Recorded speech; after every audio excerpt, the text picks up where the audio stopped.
ആ ഒരു രാഷ്ട്രീയ റാലിക്കിടെ ഉണ്ടായ ഒരു അപകടം നമ്മുടെ എല്ലാവരുടെയും മനസ്സുലയ്ക്കുന്ന ഒരു അപകടമാണ്.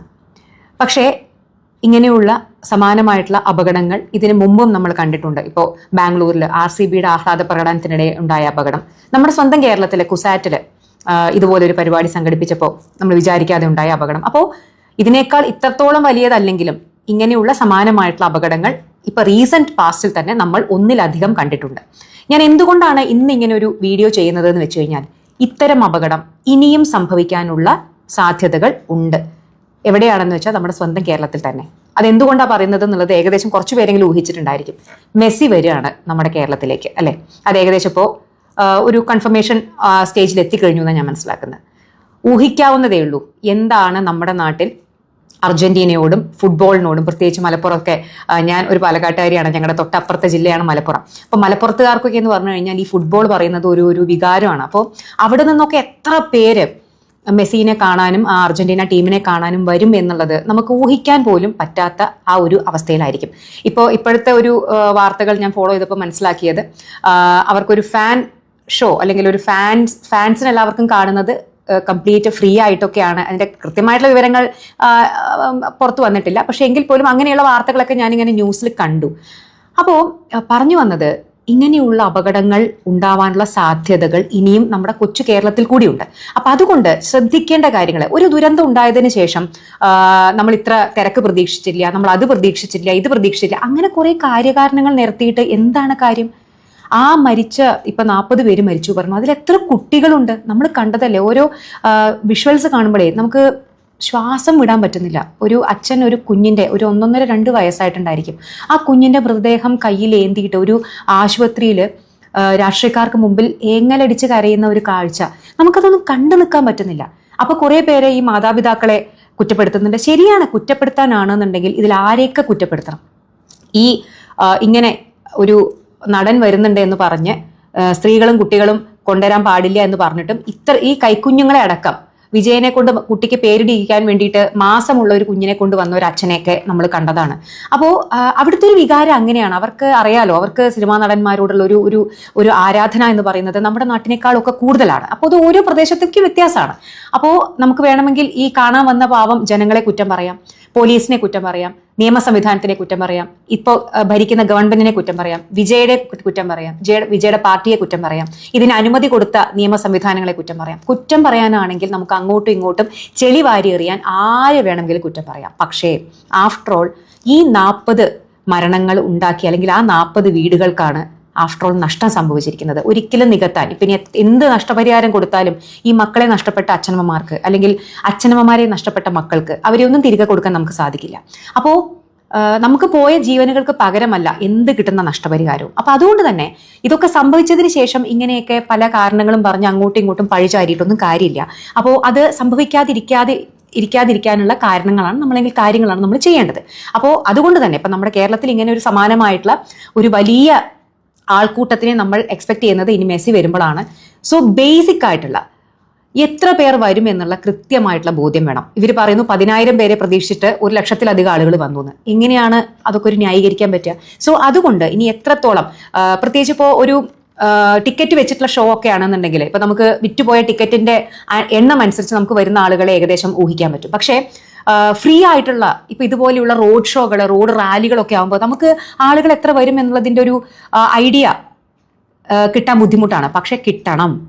പ്രത്യേകിച്ചിട്ട് ഇപ്പൊ ഞാൻ ഇതൊരു മുൻകരുതൽ എന്നുള്ള രീതിയിൽ കൂടിയാണ് പറയുന്നത്. എത്ര പേര് വരും എന്നുള്ളതിനെ പറ്റിയിട്ട് വേണ്ട ആളുകൾക്ക്, ഗവൺമെന്റിന് വേണം, പോലീസ് സംവിധാനത്തിന് വേണം, അങ്ങനെയുള്ള നിയമ സംവിധാനത്തിന് ഒക്കെ വേണം. തയ്യാറെടുക്കേണ്ട തയ്യാറെടുപ്പുകൾ കൃത്യമായിട്ട് ചെയ്യണമെന്നുണ്ടെങ്കിൽ എത്ര ആളുകൾ വരും എന്നുള്ളതിനെ പറ്റിയിട്ടുള്ള കൃത്യമായിട്ടുള്ള കണക്കുകൾ വേണ്ട സംവിധാനങ്ങൾക്ക് ഉണ്ടായിരിക്കണം.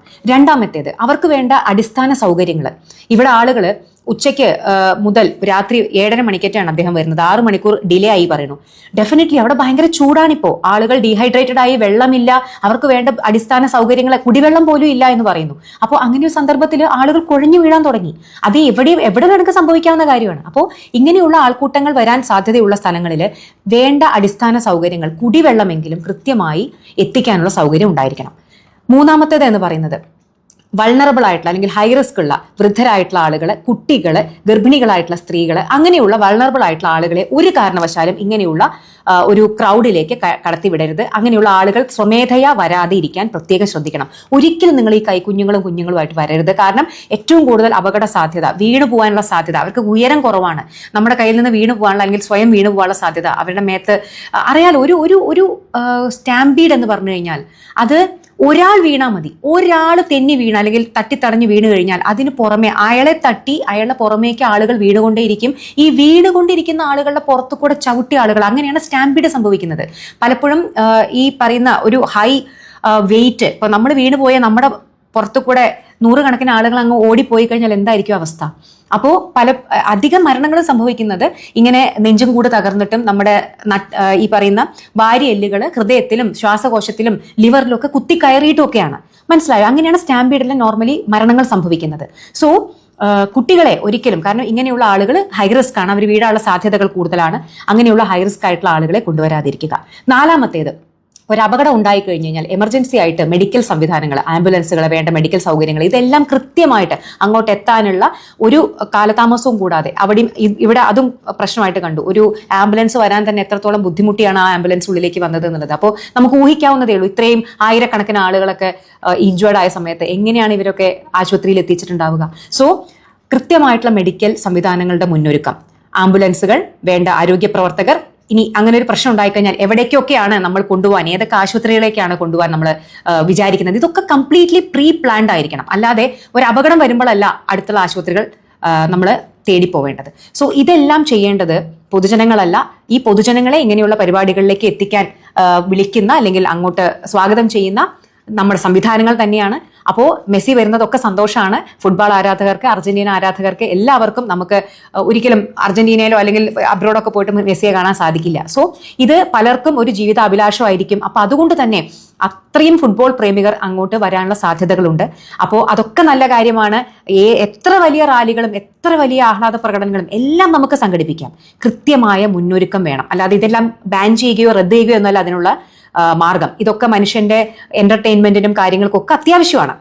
അപ്പോൾ ഇതിനെ ഒരിക്കലും ഞാൻ എന്താ പറയുക, വിമർശിച്ചുകൊണ്ടല്ല പറയുന്നത്. പക്ഷേ ഇതെല്ലാം നമ്മുടെ മുന്നിലുള്ള നമുക്കോരോ പാഠങ്ങളാണ്. ഇപ്പോൾ ബാംഗ്ലൂർ സംഭവിച്ചതാണെങ്കിലും തമിഴ്നാട് സംഭവിച്ചതാണെങ്കിലും നമ്മുടെ തൊട്ടടുത്ത 2 സംസ്ഥാനങ്ങളിൽ സംഭവിച്ച ഈ 2 ദുരന്തങ്ങളും നമുക്ക് പാഠമാണ്. ഒരിക്കലും നമ്മുടെ കേരളത്തിൽ അങ്ങനെ ഒരു ദുരന്തം ഉണ്ടാവരുത്. അപ്പോൾ അങ്ങനെ ഒരു ഫംഗ്ഷൻ നമുക്ക് വരാൻ പോകുന്നു. അതുകൊണ്ട് കൂടിയാണ് കൃത്യമായ മുന്നൊരുക്കങ്ങൾ, ആരോഗ്യ സംവിധാനമാണെങ്കിലും നിയമ സംവിധാനമാണെങ്കിലും നമ്മുടെ ഗവൺമെന്റ് ആണെങ്കിലും കൃത്യമായ മുന്നൊരുക്കങ്ങൾ എടുക്കണം. ഇതിൽ നിന്ന് പാഠം ഉൾക്കൊണ്ട് നമ്മുടെ ഇവിടെ പൂർണ്ണമായി സജ്ജമായിട്ട് വേണം ഇങ്ങനെ ഒരു വലിയ പരിപാടിക്ക് വേണ്ടി തയ്യാറെടുക്കാൻ. അപ്പോൾ അതുകൊണ്ടാണ് ഇന്ന് കഴിഞ്ഞു പോയി, ഇനി നമുക്ക് അതിനെപ്പറ്റി പറഞ്ഞ് കാര്യമില്ല. നഷ്ടപ്പെട്ടവർക്ക് നഷ്ടപ്പെട്ടു, ആ കുടുംബങ്ങൾക്ക് നഷ്ടപ്പെട്ടു. നമുക്കിത് 2 ദിവസം കഴിഞ്ഞാൽ നമ്മൾ ഈ വാർത്ത മറക്കും, എല്ലാവരും മറക്കും. പക്ഷേ ഒരിക്കലും മറക്കാൻ സാധിക്കാത്തത് ആ നഷ്ടപ്പെട്ട കുടുംബങ്ങൾക്കായിരിക്കും. അതെല്ലായിടത്തും അങ്ങനെ തന്നെയാണ്. അപ്പൊ അങ്ങനെയുള്ള ദുരന്തങ്ങൾ സംഭവിക്കാതിരിക്കാനുള്ള കാര്യങ്ങളാണ് നമ്മൾ ഇനി നോക്കേണ്ടത്. അതുകൊണ്ട് തന്നെയാണ് പ്രത്യേകിച്ചിട്ട് ഞങ്ങളിപ്പോൾ 2 ദിവസം മുമ്പ് ഞാനും അച്ഛനും ഇങ്ങനെ മെസ്സിയുടെ കാര്യമൊക്കെ വാർത്ത കണ്ടപ്പോൾ ഞങ്ങൾ പറഞ്ഞതേ ഉള്ളൂ. ഈ കരൂർ ദുരന്തത്തിന്റെ 2 ദിവസം മുമ്പ് ഞങ്ങൾ വെറുതെ സംസാരിച്ചപ്പോൾ പറഞ്ഞതാണ്, ഇനി എന്ത് പ്രശ്നങ്ങളൊക്കെ ഉണ്ടാവുമോ, കാരണം എന്ത് വലിയ തിരക്കായിരിക്കും വരാൻ പോകുന്നത്, എത്ര പേരായിരിക്കും വരിക, ലക്ഷക്കണക്കിന് ആളുകൾ വന്നു കഴിഞ്ഞാൽ എല്ലാം ഒരു പ്രശ്നങ്ങളും ഇല്ലാതൊക്കെ ഒന്ന് തീർന്നാൽ മതിയായിരുന്നു എന്നൊക്കെ ഞങ്ങൾ സംസാരിച്ചതേ ഉള്ളൂ. പക്ഷെ അതിന്റെ 2 ദിവസത്തിനുള്ളിലാണ് ഈ ഒരു അപകടം കേൾക്കേണ്ടി വന്നത്. അപ്പോൾ അതുകൊണ്ടുകൂടിയാണ് ഇന്ന് ഈ ഒരു ടോക്ക്. ഇത് എത്തിക്കേണ്ടവർ അല്ലെങ്കിൽ കേൾക്കാൻ ആരെങ്കിലുമൊക്കെ കേൾക്കും എന്ന് ഞാൻ പ്രതീക്ഷിക്കുന്നു. ഇതിപ്പോൾ ഞാൻ പറഞ്ഞിട്ട് വേണ്ട, ഇതിനൊക്കെയുള്ള മുന്നൊരുക്കങ്ങൾ അതിന് ബന്ധപ്പെട്ട ആളുകൾ ചെയ്തിട്ടുണ്ടായിരിക്കും. ബട്ട് സ്റ്റിൽ ഞാൻ പറയുന്നത് അങ്ങോട്ട് പോകുന്ന ആളുകളോട് കൂടിയാണ്. നിങ്ങളുടെ സുരക്ഷ നിങ്ങൾ നോക്കണം. അത്യാവശ്യം വേണ്ട വെള്ളവും കാര്യങ്ങളൊക്കെ കയ്യിൽ കരുതണം. ഒരിക്കലും കുട്ടികളെ കൊണ്ടുപോകരുത്, സ്ത്രീകളെ കൊണ്ടുപോകരുത്, വയസ്സായ ആളുകളെ കൊണ്ടുപോകരുത്. അപ്പോൾ സുരക്ഷ, നമ്മുടെ ഓരോരുത്തരുടെയും സുരക്ഷ നമ്മുടെ ഓരോരുത്തരുടെയും കൂടി ഉത്തരവാദിത്തമാണ് എന്ന് മനസ്സിലാക്കി ഉത്തരവാദിത്തത്തോടു കൂടി ഇങ്ങനെയുള്ള പരിപാടികളിൽ പങ്കെടുക്കാൻ പോവുക. Okay, by.